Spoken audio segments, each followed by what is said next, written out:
tentar falar no microfone, se a cabeça for fugindo, assim como de costume, alguém me avisa para todo mundo poder escutar direitinho. Vou começar com uma breve oração, depois a gente inicia o nosso estudo. Senhor Deus Santo Poderoso, obrigado, meu Pai, por este dia que Tu separou, Senhor, para a adoração do Seu santo nome, Senhor. Dia especial, Senhor, onde ouvimos da Tua palavra, aprendemos mais de Ti e reavaliamos, Senhor, a nossa vida diante da Sua palavra, diante da Sua sabedoria, do Seu conhecimento e buscamos, Senhor, numa nova semana, reorientar a nossa vida, Senhor, em direção a cumprir o nosso objetivo, Senhor, que é honrar o Teu santo nome. Obrigado, Senhor, que através hoje do estudo da criação, Senhor, do homem, que nós possamos entender, Senhor, quem nós somos, de onde nós viemos, qual é o nosso objetivo nesse mundo, Senhor, e que esse nosso entendimento traga clareza, Senhor, nas atitudes que devemos tomar no nosso dia a dia, quais são as atitudes que engrandecem o Teu nome, que glorificam a Ti, Senhor, que honra, Senhor, o chamado que nós temos no Seu Santo Evangelho e quais os que não, Senhor. Ilumina as nossas mentes, Senhor, que apesar de mim, Senhor, a Sua palavra seja colocada de forma fiel e que o Senhor esteja preparando, Senhor, tanto o meu coração como dos ouvintes, Senhor, a entender, entesourar essa palavra, Senhor, no coração e colocá-la em prática no dia a dia. É o que eu te peço e te agradeço em nome do Teu Filho amado em que nós temos a redenção. Amém. Então, irmãos, hoje, dando continuidade aí no estudo da Confissão de Fé, nós vamos estudar o capítulo 4, tópico 2, a subseção 2, que é a continuidade do que nós temos visto. Como sempre, antes das minhas aulas, eu gosto de dar uma sequência em tudo que a gente tem visto na confissão, para que a gente tenha sempre em mente ali os objetivos do documento e como a gente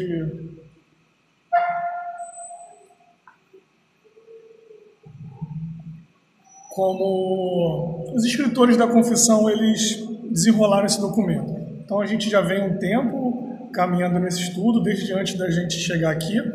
Te lembra que no capítulo 1 a gente estudou sobre a revelação, sobre a palavra de Deus, sobre a epistemologia da confissão, de onde vêm esses ensinos que nós estamos tratando aqui, da onde ele vem, como ele chegou a nós, qual é a autoridade, qual é a razão dele e principalmente como nós devemos interpretar, como nós aprendemos trabalhando com esses documentos. No capítulo 2, nós passamos a estudar o ser de Deus, que é o conhecimento básico que a gente vai tirar da Escritura para a gente ordenar a nossa vida, ordenar a nossa doutrina.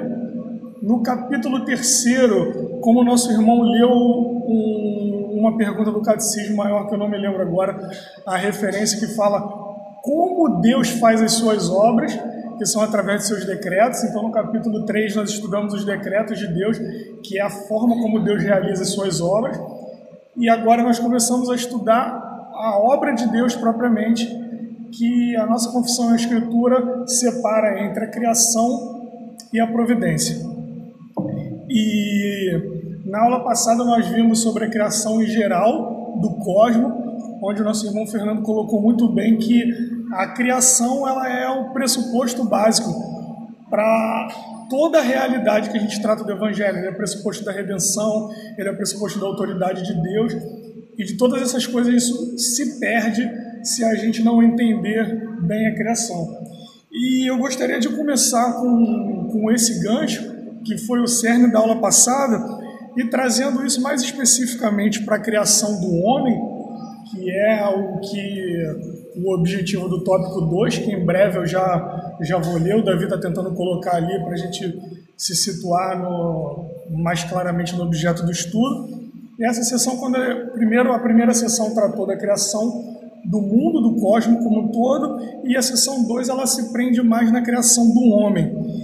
E da mesma forma que a criação em geral ela é o pressuposto para tudo, a criação do homem especificamente é muito importante para que a gente consiga ler o mundo ao nosso redor. para que a gente entenda o porquê a gente está na situação que a gente está hoje, a gente entenda de onde a gente veio, por que a gente está aqui, qual é o nosso objetivo nessa terra, como nós chegamos nessa situação que a gente se encontra hoje, a gente identifique bem os problemas que a gente vive hoje como ser humano, como humanidade, como sociedade, como família, como indivíduo, e que a gente possa, através disso, trazer respostas corretas a esses problemas que a gente encontra na nossa vida.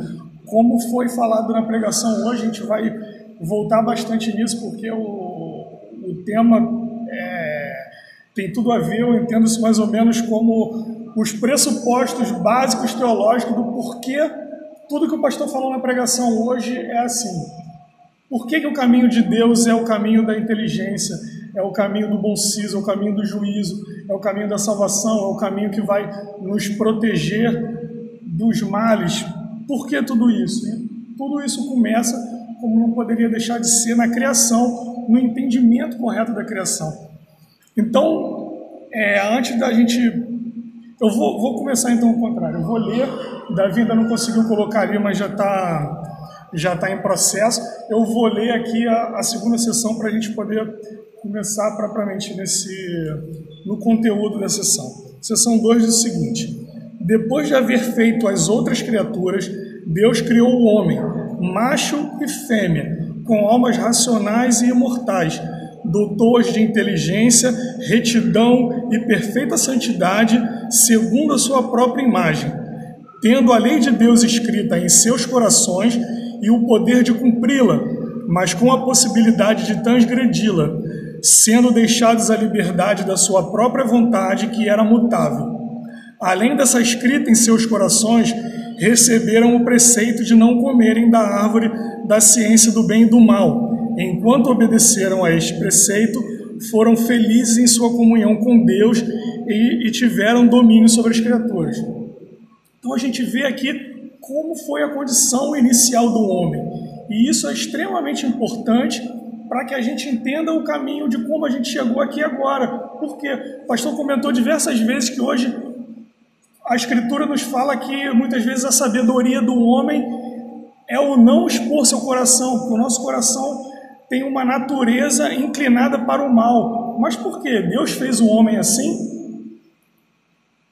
E a gente vai ver que essa ideia de se essa nossa natureza caída, que tende para o mal, ela é assim desde o princípio, ou se o homem foi criado de uma outra forma, com uma outra inclinação interna, e depois ele chegou nessa situação que a gente está hoje, isso vai fazer toda a diferença em como você vai pensar todo mundo ao seu redor. Você vai pensar, vai fazer a diferença como a gente vai entender a humanidade, nós mesmos e o nosso local como uma vida como sociedade. Então a primeira coisa que eu gostaria de comentar antes da gente entrar propriamente nessas características é como na história da revelação, na história da redenção, esse conhecimento chegou ao povo de Deus, porque isso vai dizer bastante coisa para a gente. A gente não chegou nem na sessão 4, mas na sessão 1, eu não tenho ela aqui, eu não reproduzi a sessão 1, mas logo na sessão 1 do capítulo 1, a confissão, quando ela está tratando ali da revelação, ela faz uma afirmação ali no meio muito interessante que tem a ver com o que a gente vai ver hoje. A confissão ela fala o seguinte, que durante algum período na história da humanidade, a palavra de Deus circulou como tradição oral, parafraseando o que a confissão diz, e que chegou em determinado momento, aprove a Deus escrevê-la para segurança. Você tem aí, Fernando? Pode ler, por favor. Não, eu tenho até aqui, não, era só esse ponto mesmo específico. Então a confissão ela fala o quê? Que essa palavra ela ficou como uma tradição oral, essa palavra foi passando ali de Adão para os seus descendentes, de alguma forma. A gente vê que os historiadores eles falam que o livro de Jó é o livro mais antigo que a gente tem. Ele é um livro que foi escrito antes da época dos patriarcas. E a gente vê que ali, apesar de não ter uma revelação escrita, não ter tudo sistematizado, como começou principalmente ali na Torá com Moisés, havia o conhecimento de Deus. E esse conhecimento de Deus, ainda que alguns irmãos ali naquele livro aplicaram não muito bem o conhecimento, e a gente tem todo aquele enredo, aquele debate ali a respeito do sofrimento de Jó no livro, mas fica claro que existia o conhecimento de Deus antes propriamente da revelação que a gente tem aqui. E como chegou a Bíblia como conhecemos hoje? Como os primeiros 5 livros de Moisés chegaram ao povo de Deus? Isso é uma coisa muito interessante da gente pensar no objeto de estudo que a gente está vendo hoje, pelo seguinte: vieram a época dos patriarcas, a gente viu ali, comentou um pouco isso também quando estava falando da teologia da aliança, em janeiro. Os patriarcas foram caminhando, a revelação foi caminhando, foi separando o povo de Deus dentro daquele pressuposto ali desde o início, depois da queda, de que haveria uma linhagem santa e os descendentes da mulher, os descendentes da serpente. E isso vai até que, quando José vai para o Egito, Deus usa aquela ida de José para o Egito para a preservação da vida do que seria a gênese da semente santa, ali com seu pai e toda a sua família, vai todo mundo para o Egito. E o que a palavra de Deus fala? Que era necessário, para que se cumprisse a medida de pecado dos povos que seriam expulsos da terra que pertenceria ao povo de Deus, que eles ficassem 400 anos no exílio egípcio. E aí o que aconteceu? O povo de Deus foi nascendo, foi se reproduzindo ali naquela terra, uma terra distante, com um povo completamente idólatra, com uma cultura pagã. E isso não é dito claramente, mas é o que a gente vê, a experiência humana. Então acho que eu posso com alguma segurança pressupor isso, que a cada geração ia havendo uma aculturação ali dentro do povo de Deus, e cada vez mais aquele povo ia se parecendo mais com a cultura do Egito do que com a cultura, com a direção que essa tradição do povo de Deus nos trazia. Então o que acontece? Quando vem o êxodo e Deus tira o seu povo do Egito, a primeira coisa que ele faz é: vamos corrigir a forma de vocês pensarem, vamos corrigir a forma de vocês se entenderem. Não conheço propriamente a filosofia egípcia de questão de criação, o papel objetivo do homem, mas pela condição caída eu sei que certamente não é a cosmovisão bíblica. Então a primeira coisa que Deus faz, quando chama o povo de Deus, ele tira o povo de Deus do exílio, começa a encaminhar o povo para a Terra Santa, ele explica o quê? Essa é a história de vocês.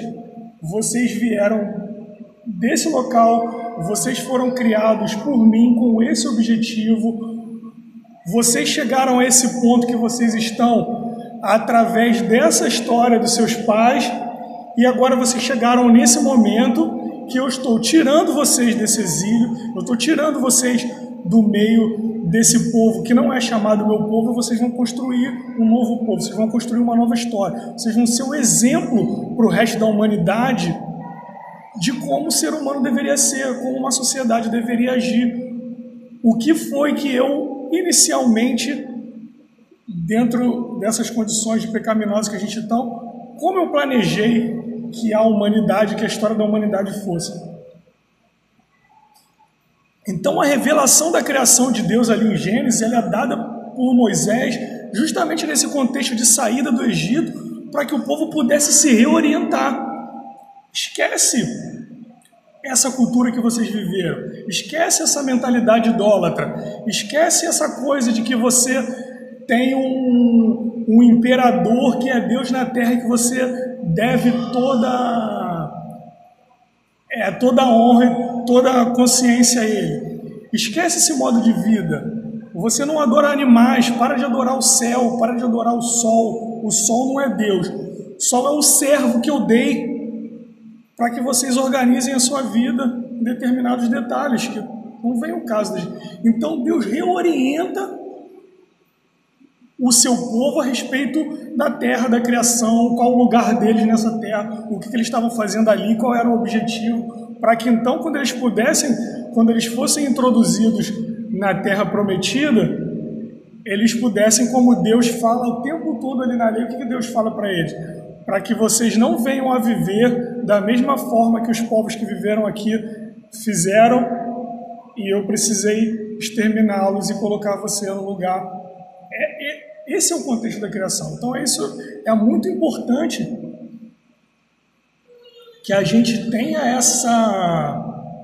essa noção de que essa revelação vem para reorientar a nossa mente de acordo com a realidade de Deus, não com a realidade que a gente vê com os olhos, não com a realidade da cultura que a gente vive. Eu acho que isso é uma questão muito interessante, porque hoje é como se a gente vivesse no exílio.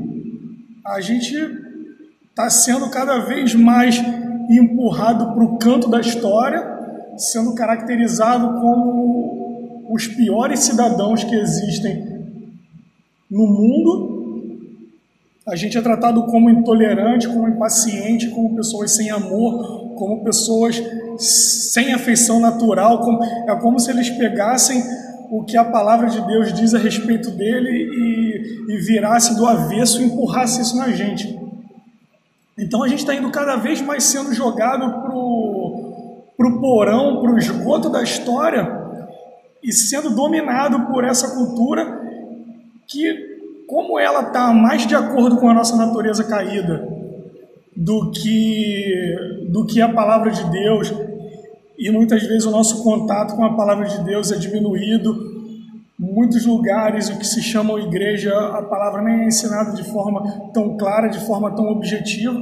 Então a gente tem como se fosse um imã gigante nos atraindo para essa cultura, nos empurrando para isso, para a gente ser aculturado. E essa segurança, e a confissão diz que a revelação de Deus foi escrita para nos dar segurança, para que a gente tenha uma base, que a gente tenha uma âncora, como essa maré da história, quando começa a nos empurrar para um lugar perigoso na nossa navegação ali no mar, a gente tem uma âncora que nos traz de volta. A gente pode voltar à palavra de Deus e a gente pode entender novamente. A gente precisa disso, que a gente esteja sempre voltando na palavra de Deus para a gente entender por quem a gente foi criado, como a gente foi criado, por que a gente está nessa situação que nós estamos agora e principalmente qual é o caminho de saída para esse problema.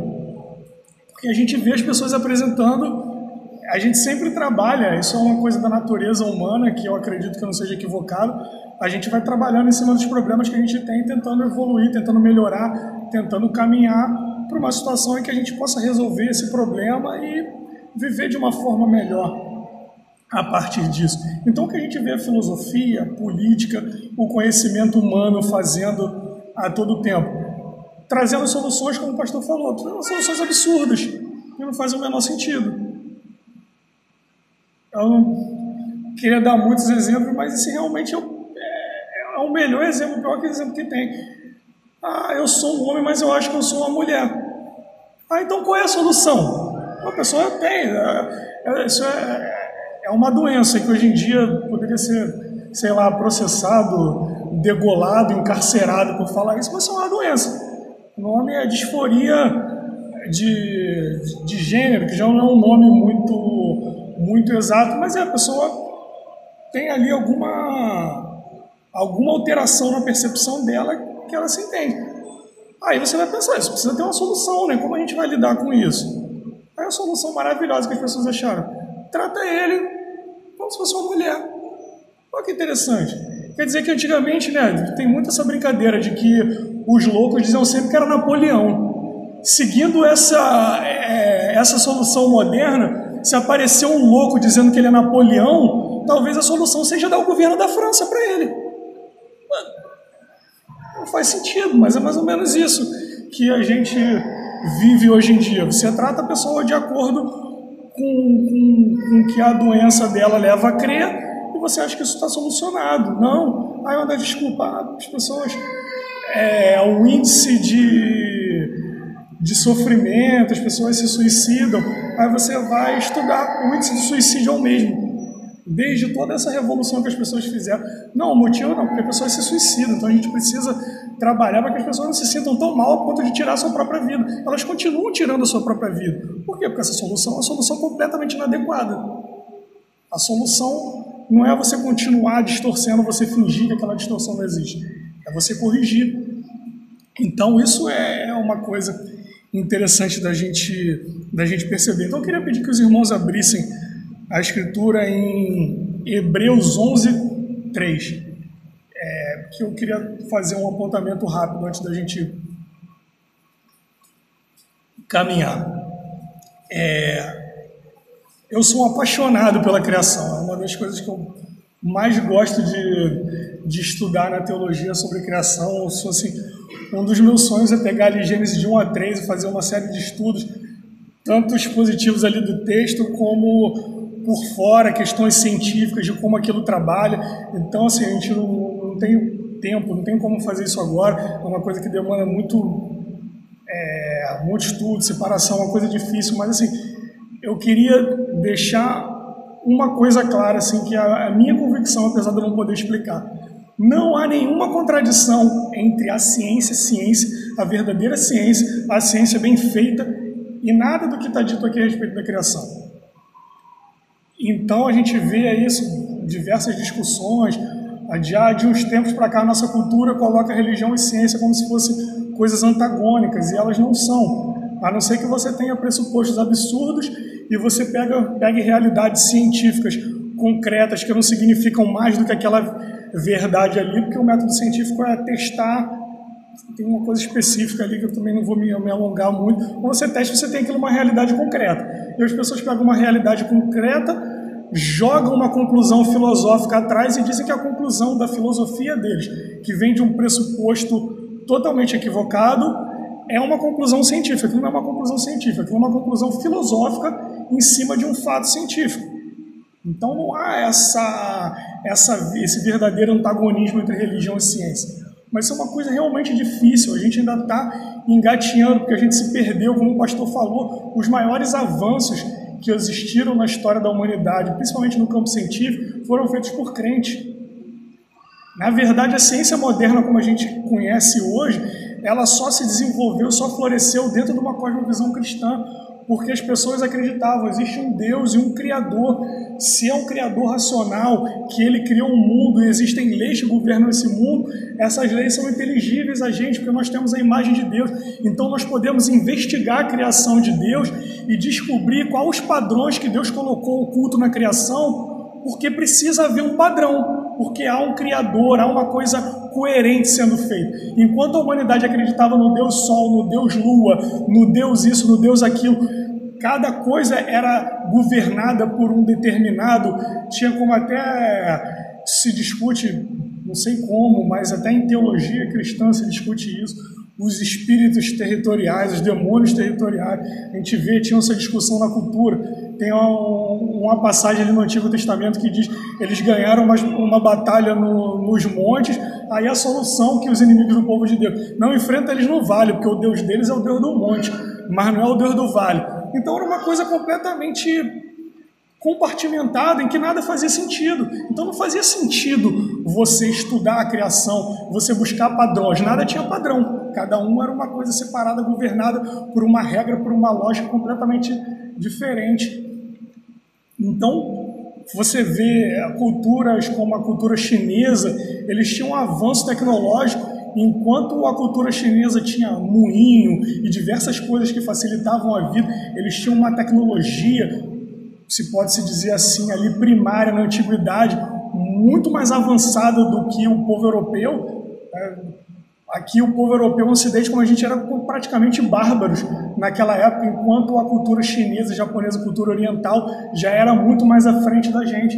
E por que eles nunca desenvolveram a ciência como a gente conhece hoje? Porque eles não tinham esse pressuposto da palavra de Deus, eles não tinham esse pressuposto de lógica, eles não tinham esse pressuposto de investigação de uma verdade de Deus como criatura de Deus.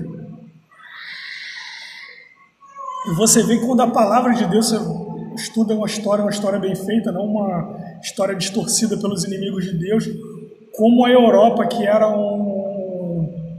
uma parte do mundo esquecida e praticamente bárbara, muito atrás da cultura oriental. Ela dominou o mundo em poucas gerações, trabalhando a cultura, entendendo o mundo como a palavra de Deus nos diz que nós devemos entender o mundo. E isso é muito importante, muito interessante. E esse texto de Hebreus 3, ele diz o seguinte: pela fé entendemos que o universo formado pela palavra de Deus, de maneira que o visível veio a existir das coisas que não aparecem.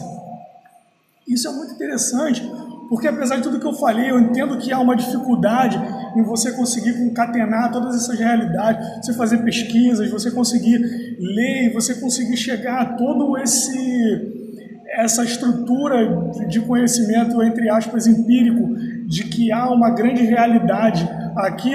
A gente precisa crer nisso pela fé. Como nós vimos, quando nós falamos sobre a autoridade da palavra de Deus, que duas coisas nos direcionam à realidade da palavra de Deus, a inerrância e a verdade que Deus nos revelou na sua palavra. O testemunho da própria palavra, como a gente vai ver, quando a própria palavra trata a palavra de Deus como uma revelação inerrante, como o conhecimento vindo de Deus ao homem, e o testemunho interno que a gente tem do Espírito Santo, que nos diz que essa palavra é realmente a palavra de Deus, que a gente pode confiar no que está aqui, que disso depende a nossa salvação, a nossa vida, o nosso desenvolvimento. Então esse texto é interessante, que ele fala um pouco disso, que se a gente não tiver ainda, não conseguiu construir toda essa base a respeito desse conhecimento empírico que dá a sustentar com essa realidade,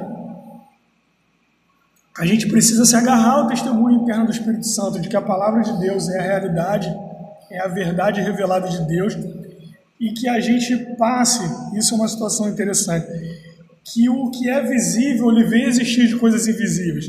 Então há uma realidade, há uma importância muito grande nas coisas que a gente não vê na nossa frente, que a gente não toca, e que a mente humana caída, a parte de Deus, não pode sequer cogitar, não pode investigar, porque eles não veem. A gente sabe que essas coisas vieram de Deus, de um Deus pessoal, do Deus invisível, do Deus que é transcendente, mas que ele é imanente, que ele é completamente outro, fora da criação, que ele não é criado, ele deu origem a tudo, mas que ele está com a sua criação, ele sustenta, como a gente vai ver no estudo da providência aqui no decorrer. Então a gente vê que aqui na nossa sessão ela diz que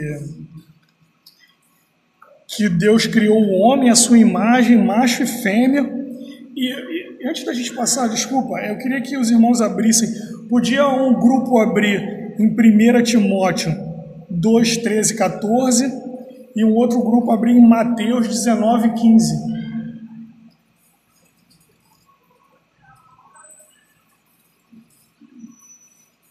Então nós vemos aqui que Deus criou o homem, macho e fêmea, com almas racionais e imortais e doutores de inteligência, retidão, perfeita santidade, segundo a sua própria imagem.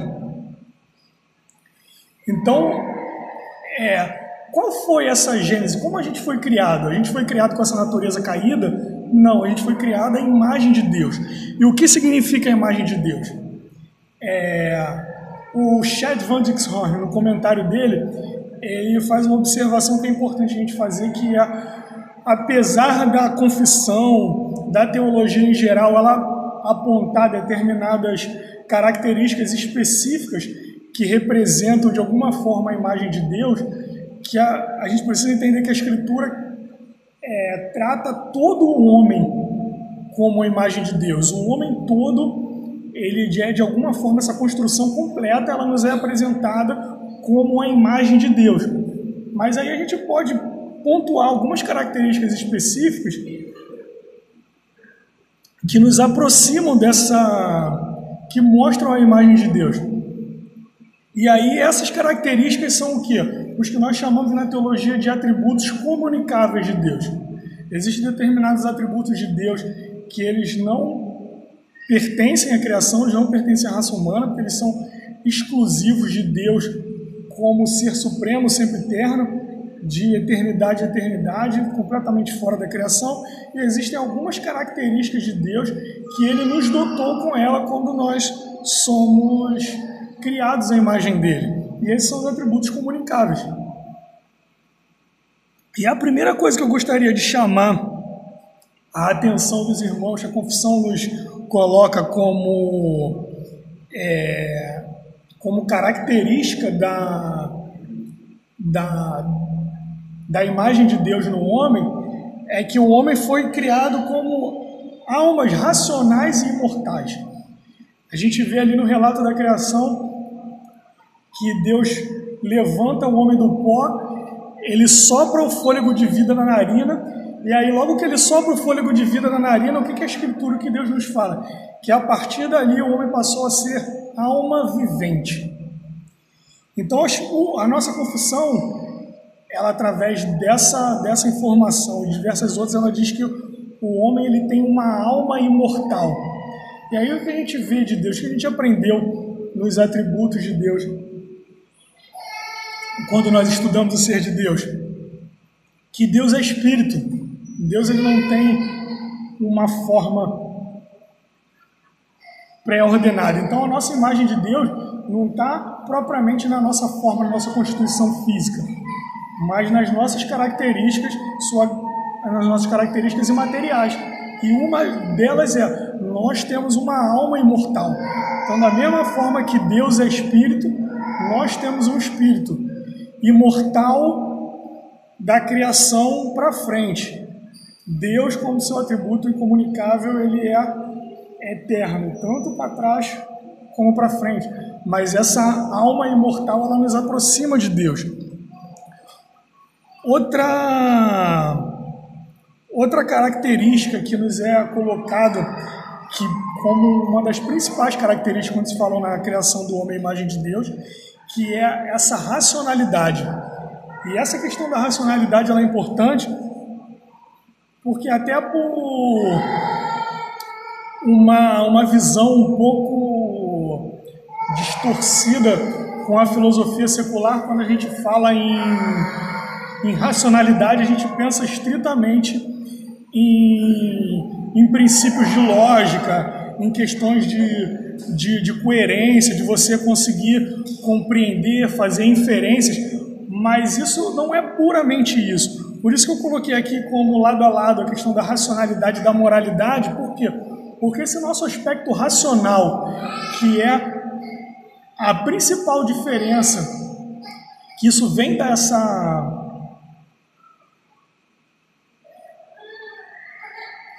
alma imortal que Deus nos deu, desse fôlego de vida que Ele soprou nas nossas narinas, que é, quando a gente é racional, a gente consegue entender as coisas e fazer escolhas, resolver problemas, lidar com as situações. Dentro dessa estrutura lógica que a gente conhece, a gente vai fazer escolhas morais. E essa é a principal característica da imagem de Deus.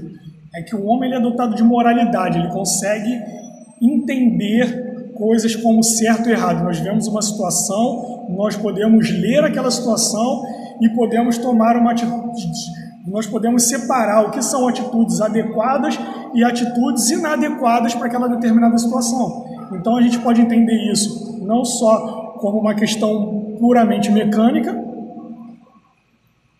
como a nossa racionalidade vai dizer que a gente não consegue encaixar um quadrado ou um triângulo dentro de um círculo, porque são materialmente figuras geométricas que não têm uma compatibilidade nesse sentido, mas ela também vai nos dizer que diante de uma situação moral, a gente vai avaliar aquela situação e a gente vai tomar uma atitude que pode ser correta, pode ser errada, como a gente aprende diversas vezes na Escritura, o pastor comentou hoje. A ira do homem não produz a justiça de Deus. Então, quando a gente se depara diante de uma situação de injustiça, você sofre uma injustiça, você consegue entender o que é uma atitude adequada ou uma atitude inadequada moralmente. Você se irar e socar a cara do seu irmão é uma atitude imoral, inadequada. Você entregar isso na mão de Deus, perdoar e pedir para que Deus faça ele se arrepender desse pecado, Isso é uma atitude moralmente aceita dentro da cosmovisão cristã. Então, a racionalidade, ela é extremamente importante por isso, porque a imagem de Deus, ela quer dizer que nós somos seres morais, e essa moralidade vai nos guiar. E a isso soma a segunda parte a próxima parte que é dita aqui na nossa confissão, que é a perfeita santidade segundo a própria imagem. Então, quando eu estava falando da nossa leitura, da gente entender da onde a gente veio, para onde a gente vai, o que a gente está fazendo aqui, o porquê dos nossos problemas, aqui começa o diagnóstico de como nós fomos criados em perfeita santidade, segundo a perfeita imagem de Deus, com a lei de Deus escrita no nosso coração. Isso queria dizer o quê? Que no nosso estado inicial, a nossa moralidade era perfeita, as nossas inclinações eram segundo a vontade de Deus, nós não tínhamos vontade, por natureza, de fazer coisas que desagradam a Deus. Quando a gente ia lidar com o nosso próximo, dentro daquele contexto, não passavam sentimentos egoístas, sentimentos pecaminosos na cabeça do homem criado segundo a imagem de Deus.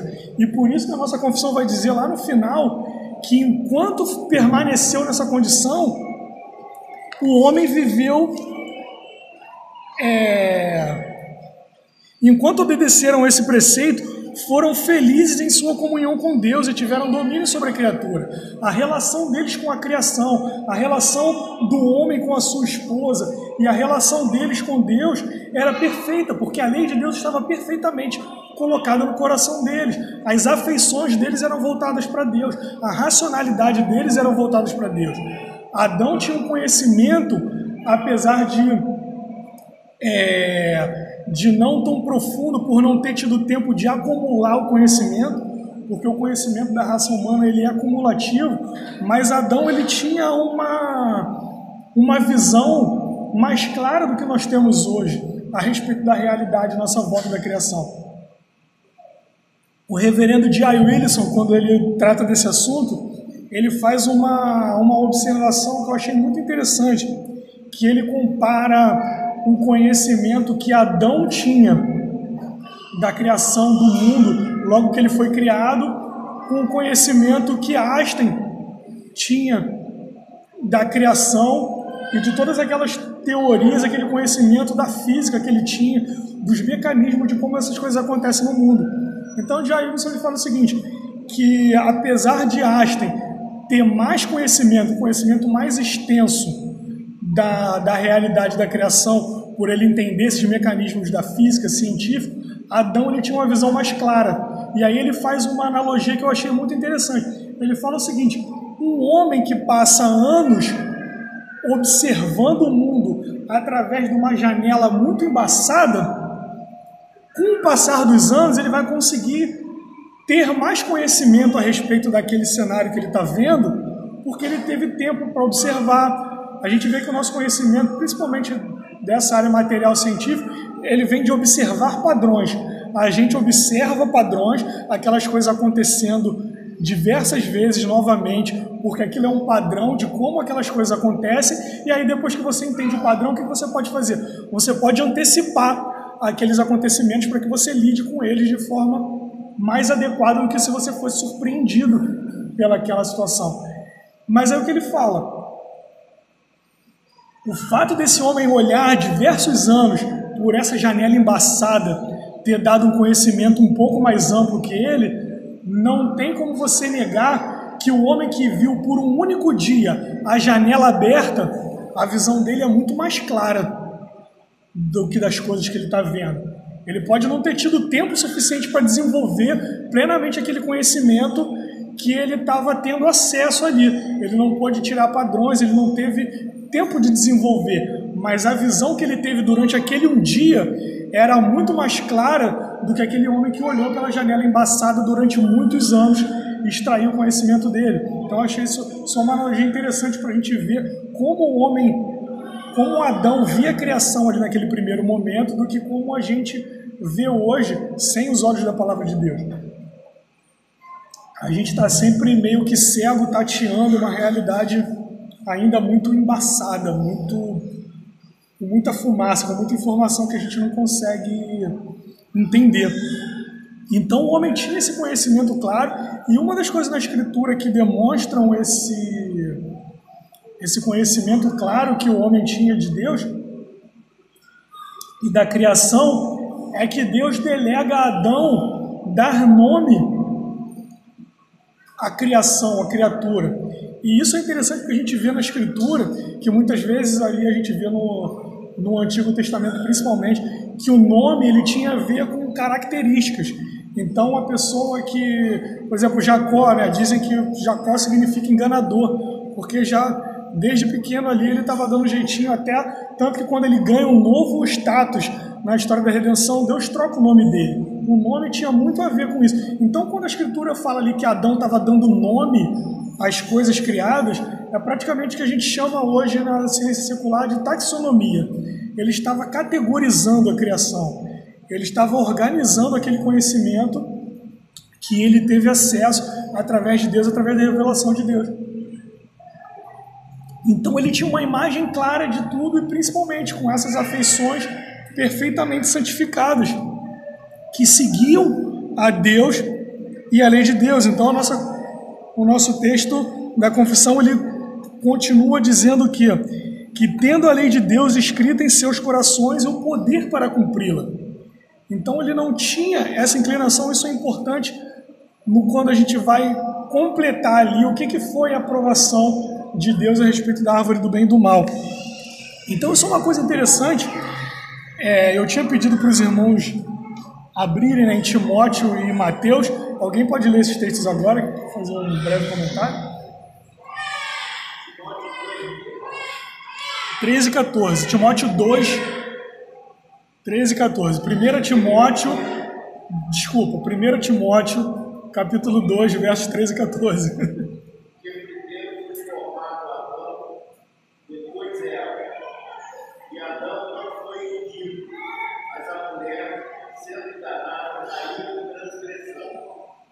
Então a gente vê que a Escritura, Paulo lá na frente, Jesus também fez isso em Mateus 19, 15, quando ele fala ali do casamento, do divórcio.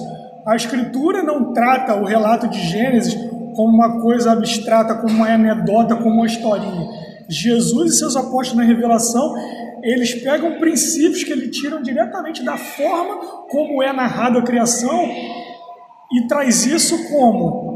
Em forma de entendimento do mundo ao nosso redor e nos direcionando sobre a forma que a gente deve lidar com as coisas.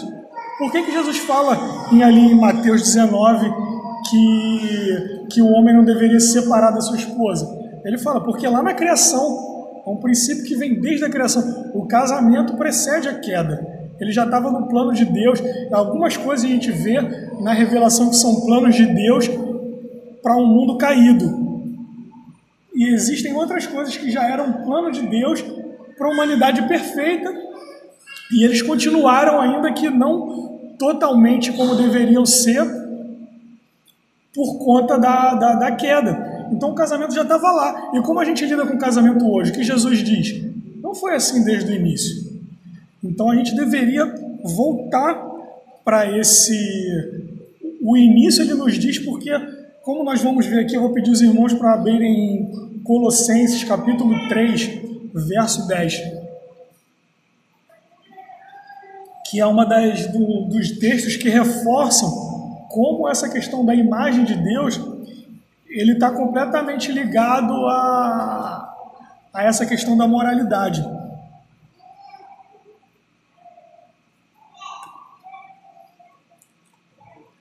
Quem achar pode ler, por favor. O homem se refaz para o pleno conhecimento, segundo a imagem daquele que o criou. Olha aí, se os irmãos depois tiverem com mais tempo, puderem ler os versos anteriores e para pegar ali o texto no contexto, o que Paulo está dizendo ali? Que nós, como nova criação de Deus, o que o Evangelho está fazendo? O Evangelho está nos recriando, nos devolvendo a imagem de Deus que foi perdida com a queda. E qual é a forma que o Evangelho está nos revestindo da imagem de Deus? Ele está nos recriando a imagem de Deus. nos tornando novamente seres morais que obedecem à lei de Deus. Então, a gente vê a importância desse aspecto da moralidade para a criação do homem. Ele foi feito em perfeita santidade, nós fomos criados em perfeita santidade, com a plena capacidade de cumprir a lei de Deus. A gente não tinha nenhuma inclinação contrária à lei de Deus. E isso é uma das principais características que a imagem de Deus nos dá. E a gente vê, ele estava então nessa condição de cumprir ou de não cumprir, mas a Escritura e a nossa confissão diz o quê? Que o homem foi largado, foi deixado à sua própria vontade.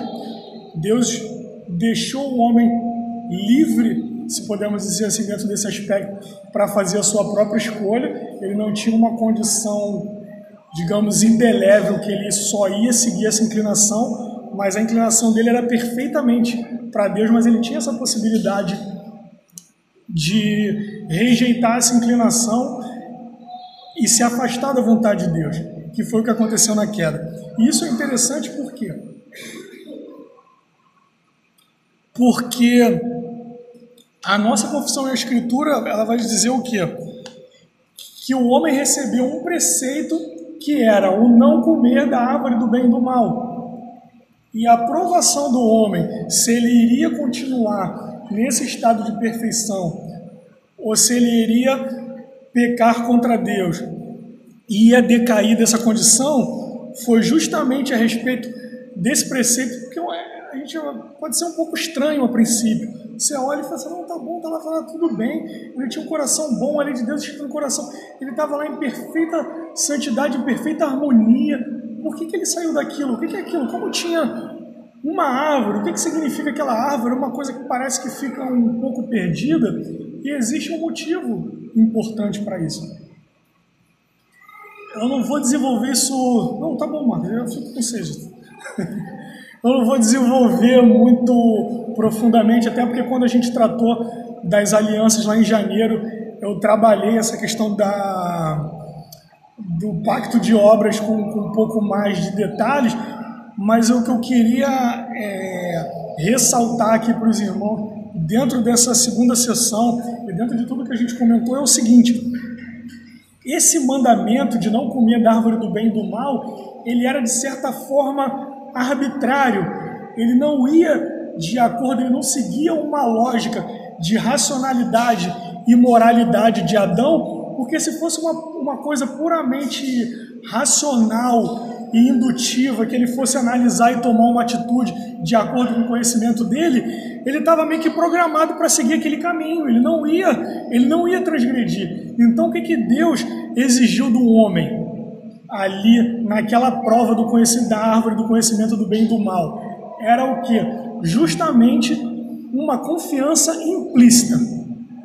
O homem, como criatura, ele precisava reconhecer que Deus era mais sábio, que Deus era soberano, que Deus era totalmente outro, que ele deveria gratidão a Deus por tudo que ele recebeu ali no jardim, por ele ter sido criado, por ele ter recebido de bandeja um mundo com tudo de bom e do melhor que ele ia dominar, que ele ia desenvolver, uma esposa que ele olhou e amou, ele tinha tudo que ele precisava para desenvolver aquilo, e aquilo ele entendia. Ele ia continuar seguindo aquele caminho, mas ele precisava provar para Deus que ele confiava em Deus quando ele não entendesse o que estava acontecendo. Essa era a verdadeira confiança que Deus exigiu de Adão, e ele caiu, e é a mesma coisa que ele exige de nós, principalmente quando a gente vai ver daqui para frente. Por isso que eu gosto muito sempre de reforçar a forma como a confissão vai desenvolvendo conhecimento, porque agora a gente está falando disso aqui, da criação, desse mandamento, desse conhecimento implícito. Daqui a pouco é o próximo capítulo, a gente vai estudar a providência. E o que a gente vê quando a gente estuda a providência? Que a gente tem a vontade revelada de Deus, que são os preceitos morais, a imagem de Deus que Ele quer que a gente reinternalize na gente, e paralelo a isso tem a vontade providencial de Deus, que vai organizando o mundo. E às vezes acontecem coisas que a gente não entende, acontecem coisas que trazem sofrimento, acontecem coisas que a gente fica perdido. Por que isso está acontecendo? E é nesse momento o que é exigido de nós? A obediência implícita a Deus. Não importa se eu não entendo. Eu preciso amar, obedecer. Se eu conheço o caráter de Deus e eu sei que isso vem de Deus, isso é bom. E acabou. Eu não estou entendendo, mas eu conheço Deus. Eu tenho racionalidade suficiente para saber quem é Deus. Eu tenho revelação suficiente para entender quais são as características, quais são os atributos desse Deus. E se esse Deus está fazendo alguma coisa, essa coisa é boa. Eu não estou entendendo nada, eu estou perdido. Eu estou sofrendo muito, eu estou com muita dor. Mas o nosso chamado é ter essa confiança implícita em Deus, de quando a gente não está entendendo, de que Deus é bom. E por isso a obra dele é boa. E que todas as coisas vão cooperar para o nosso bem. Não é fácil, mas essa é a nossa caminhada. Então, o que acontece aqui? Ele tinha esse mandamento arbitrário, completamente fora da racionalidade dele, para justamente fugir dessa inclinação natural que ele tinha ao bem, e mesmo assim ainda foi preciso de um agente externo para induzir aquele pecado, porque o homem por si mesmo não iria propriamente fazer isso. Então, essa aprovação ela veio de um mandamento arbitrário a partir de uma indução externa para ver se o homem ia se manter firme. E ele não se manteve firme. Ele pecou, desejou ser igual a Deus, mas olha a ironia disso. Ele já era criado à imagem e semelhança de Deus. O mais perto que ele podia chegar de Deus era aquele estágio. Mas ele cobiçou ser igual a Deus e ele entrou nessa espiral negativa que nós vemos hoje. Então, o nosso objeto de estudo termina aqui, a gente não vai propriamente entrar na queda. Quando for falar dos pactos, a confissão vai tratar disso mais para frente. E eu, qualquer um dos irmãos que tem a honra e a graça de ensinar aqui na escola dominical, vai trabalhar isso do momento certo. Mas, só para fechar com a introdução que a gente viu, o homem não seguiu esse preceito, ele pecou e agora ele está numa condição diferente. E o que isso introduz no mundo? Problemas, conflitos, dor, sofrimento, morte. Então, quando a gente olha o mundo ao nosso redor e a gente vê dor, sofrimento, morte sempre ao nosso redor, a gente vai ter que decidir como a gente vai lidar com isso. Como a gente vai lidar com a morte, com o sofrimento, com o medo, com todos os sentimentos, com todas as coisas negativas que adviram da queda e da entrada do pecado do mundo. Se a gente entende que o homem surgiu de um macaco, que ele foi evoluindo, uma coisa completamente diferente, e esse é o nosso estado natural, a gente já surgiu assim, a verdadeira solução para o nosso problema nunca vai chegar. Porque a gente perdeu o pressuposto de que a gente não foi criado nessa condição e que a gente tem um caminho para voltar para a condição que a gente tinha antes. Se a gente entende, como o mundo entende, que a gente é uma criação natural, uma coisa material, e que esse sempre foi o nosso estado desde o início, a gente pode encostar na solução, a gente pode bater na solução, a gente pode tropeçar em cima da solução, como literalmente muitos homens fizeram no Antigo Testamento com Jesus, tropeçaram nele, encostaram nele, debateram com ele, mataram ele, a solução estava ali, mas eles não viam, porque eles não entendiam qual era o problema. E isso é uma coisa tão significativa que não é uma questão puramente, ou não é uma questão puramente, não, ela é puramente teológica, mas ela não é somente teológica. Não sei se os irmãos aqui gostam de estudar filosofia, política, tem um livro que eu recomendo muito de um cientista político, Thomas Sowell, que é o Conflito de Visões. E aí ele vai tratando essa questão desse debate político, ele deixa claro ali que não é uma questão propriamente de esquerda e direita, mas de filosofia, de como você vê o mundo, e ele vai tratando que a maioria dos debates que a gente tem hoje, como a questão do aborto e diversas outras formas de como a gente lida com um monte de coisa, isso não vem propriamente do nosso entendimento daquele fato. Se eu estudar melhor aquele fato, eu vou chegar a uma conclusão diferente. Não, ele vai traçando, ele vai demonstrando que pessoas que geralmente têm um entendimento sobre o aborto, eles também vão ter um entendimento sobre outra coisa, eles vão ter um entendimento sobre determinados assuntos e eles vão sempre bifurcando. As pessoas que estão de um lado do entendimento, elas estão mais ou menos, muitas vezes, em linha, tirando, claro, as nossas ambiguidades, incoerências natural do ser humano, pela nossa condição caída, e outros vão seguindo sempre outras linhas. E ele vai tratando os aspectos filosóficos que vão separando cada linha. E aí, na Gênesis, a conclusão dele é o seguinte: tudo vai partir, toda essa separação da linha filosófica que preenche toda a raça humana, todo o conhecimento que a gente tem, ele vai partir do quê? De uma visão a respeito do homem, que são duas visões que ele chama: a visão irrestrita e a visão restrita. E aí a visão restrita seria o quê? Os filósofos que partem do pressuposto que o homem é mau e que a instituição, que as organizações que a gente faz da vida devem pressupor essa maldade do homem e organizar as coisas de forma que dê menos vazão à maldade que já está no coração do homem. E essa linha filosófica aqui, que ele chama de a visão irrestrita do homem, ela parte justamente do pressuposto ao contrário, que o homem ainda não desenvolveu todo o potencial, que o homem pode muito mais, que a nossa inteligência, conforme nós vamos adquirindo conhecimento, nós temos a capacidade de criar meios e mecanismos de solucionar esses problemas por nós mesmos. Então, mesmo numa filosofia puramente secular, a forma como que você entende o homem, a constituição do homem, a condição moral do homem, vai delimitar como você enxerga tudo ao seu redor. E o cristão, quando ele enxerga que o homem não foi criado dessa forma, esse não era o nosso estado inicial, e esse não deve ser o nosso estado final, isso traz uma solução. Então, quando a gente geralmente tem muito essa discussão, né? Aí a gente já vê por que há uma divisão, por que geralmente se defende que um cristão, quando se fala de política secular, ele tem que ser conservador, porque o conservadorismo ele vai partir de um pressuposto de que o homem é mau, da mesma forma que nós partimos.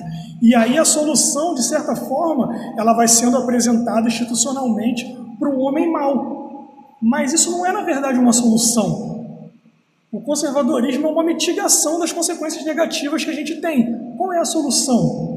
A fé em Cristo Jesus, a regeneração, a volta da imagem de Deus na gente.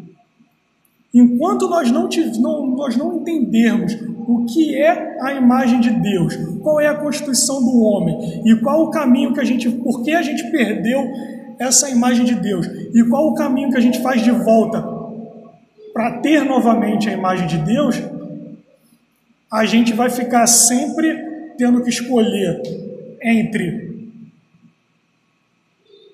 o absurdo das soluções humanas, do conhecimento carnal, satânico, demoníaco, como a gente vê lá em Tiago, ou uma questão de principalmente só tentar fugir das consequências da nossa maldade, das consequências mais graves, da consequência mais, como eu posso dizer, mais material para a nossa vida nessa terra. Mas a gente nunca vai ter a solução. A gente nunca vai ter a real solução. A gente nunca vai ter um caminho de volta para Deus, um caminho de volta para a imagem de Deus, um caminho de volta para a harmonia do homem com o seu Criador, do homem com toda a criação que foi feita para ele. E a gente nunca vai desenvolver o nosso pleno potencial, que é o quê? Dominar e desenvolver a criação piedosamente segundo a vontade de Deus. Que esse é o nosso chamado. É que a gente domine a terra. Em que sentido? A gente use recursos naturais, a gente use todas as coisas que Deus nos deu para o quê? Para o nosso proveito, para o nosso bem-estar, mas de acordo com a ordem estabelecida por Deus, como um gerente, um longa-manos de Deus na organização material da vida. Então, por isso é importante que a gente tenha uma noção clara de onde a gente veio, como a gente foi criado, por que a gente foi criado, qual é o nosso objetivo, por que nós chegamos até aqui, qual é o nosso problema e qual é a solução para o nosso problema. E para que a gente consiga ter esse entendimento, a gente consiga ter essa leitura do mundo, a gente precisa desses pressupostos iniciais que vão nos guiar na nossa leitura do mundo, para que a gente possa entender verdadeiramente o que está acontecendo ao nosso redor. É isso, acho que eu não estourei meu tempo. Senhora, pastor, para a gente terminar o estudo.